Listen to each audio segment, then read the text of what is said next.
सुजीत 8 बजे सुबह घर से ऑफिस के लिए निकला। उनकी श्रीमती मधु ने आवाज़ लगाई, प्याज के साथ हरा मिर्च भी डाल दिया है टिफिन में, 2 रोटी और राजमा भी। आजकल सुजीत से 2 रोटी भी खाया नहीं जा रहा था।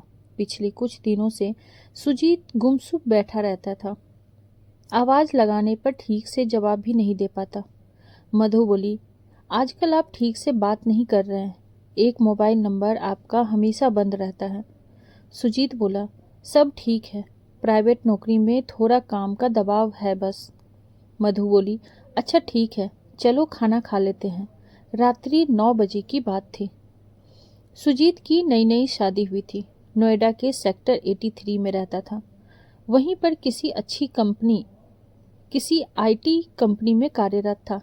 घर में स्मार्ट टीवी, अच्छे दर्जे के फ्रिज, स्प्लिट एसी, 2 कमरों का रूम। 10वें माले से ऐसा लगता हो जैसे स्वर्ग से खड़ा होकर दिल्ली और गाजियाबाद को निहार रहा हो।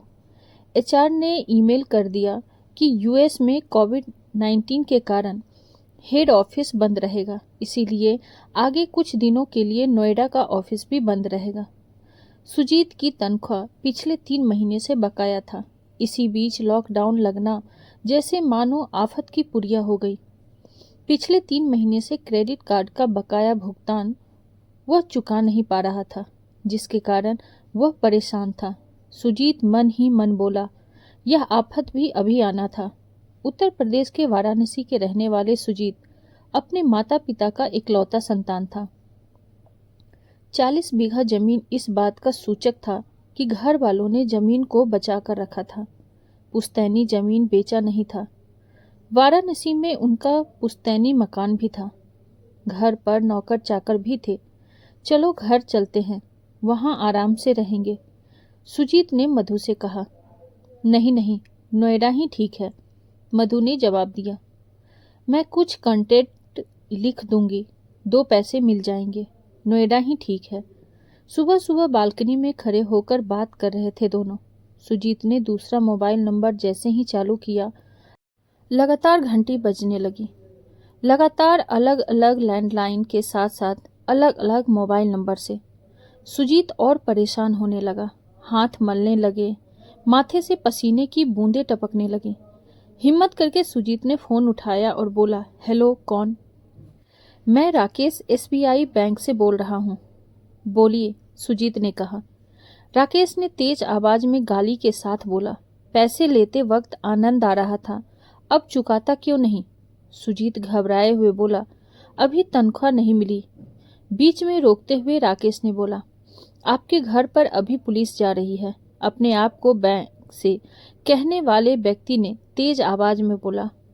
शादी के बाद सुजीत ने नोएडा में घर किराए पर लिया था और घर के लिए सभी सामान क्रेडिट कार्ड से खरीदा था।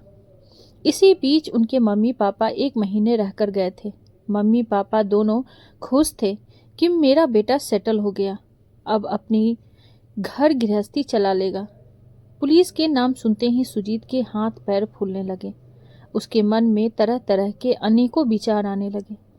पुलिस मेरे घर तक आ जाएगी तो सोसाइटी में कैसे मुंह दिखाऊंगा? पुलिस थाना जाना पड़ेगा, जेल जाना पड़ेगा। मम्मी पापा से क्या कहूँगा? रिश्ते नाते में मेरी क्या इज्जत रह जाएगी? ऐसे अनेकों सवाल घूमने लगे दिमाग में। मैं भी पुलिस के साथ हूँ। अपने आप को राकेश एसबीआई का एम्प्लॉय कहने वाला व्यक्ति ने कहा। कुछ ऐसे शब्द भी इस्तेमाल किए जिससे लगा कि सुजीत के दिमाग का नस जाम हो रहा हो। बालकनी को स्वर्ग समझने वाले सुजीत को समझ नहीं आ रहा था कि क्या करूं। उसने मोबाइल कॉल को कट कर दिया। फिर से मोबाइल की घंटी बजने लगी। जैसे जैसे मोबाइल बजता, उसके दिमाग ने काम करना बंद कर दिया। पुलिस, थाना, बेइज्जती, इज्जत, मम्मी पापा, न जाने क्या क्या विचार पनपने लगे। सुजीत ने मोबाइल कॉल को फिर से कट कर दिया।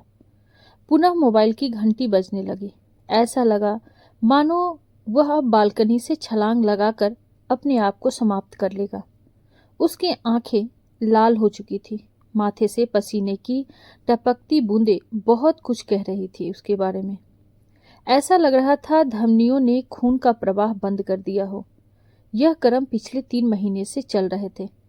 महीना बदलते ही कुछ दिनों बाद अलग अलग लोगों का कॉल आना, उनका धमकाना और सुजीत का प्रेशर के साथ मुकाबला करना।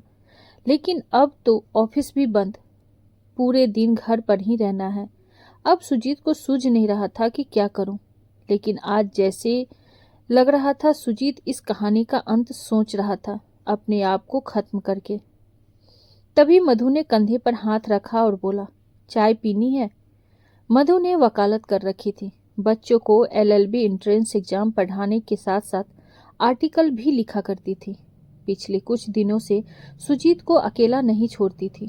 उसको एहसास था कि सुजीत कुछ छिपा रहा है। सुजीत की हालत देखकर मधु भांप गई।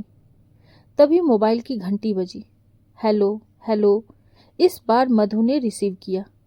सामने से औरत की आवाज सुनकर राकेश बोला, मुझे सुजीत से बात करनी है। आप कौन? मैं उनकी पत्नी बोल रही हूँ मधु।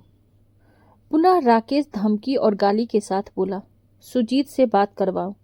सारी बातें दोहराई जो सुजीत से बोला था, वही वाक्य, पुलिस के साथ आ रहा हूँ, पैसा लिया तो चुकाया क्यों नहीं, वगैरह वगैरह। अब मधु को समझ आ गया था सुजीत के चुप्पी का कारण। मधु ने अपनी आवाज तेज कर दी, किस एसबीआई के ब्रांच से बोल रहे हो भैया? राकेश बोला, मैं पुलिस के साथ आ रहा हूँ। मधु थोड़ी तेज आवाज में बोली, मैंने वकालत कर रखी है, मैं तुम्हारी और तुम्हारे साथ आने वाले पुलिस की नौकरी खा सकती हूँ। बाल बच्चे हैं ना तुम्हारे? राकेश बोला, सुजीत पैसे क्यों नहीं देता बैंक को? मधु बोली, एसबीआई के नाम से कॉल कर रहे हो, थर्ड पार्टी एजेंट।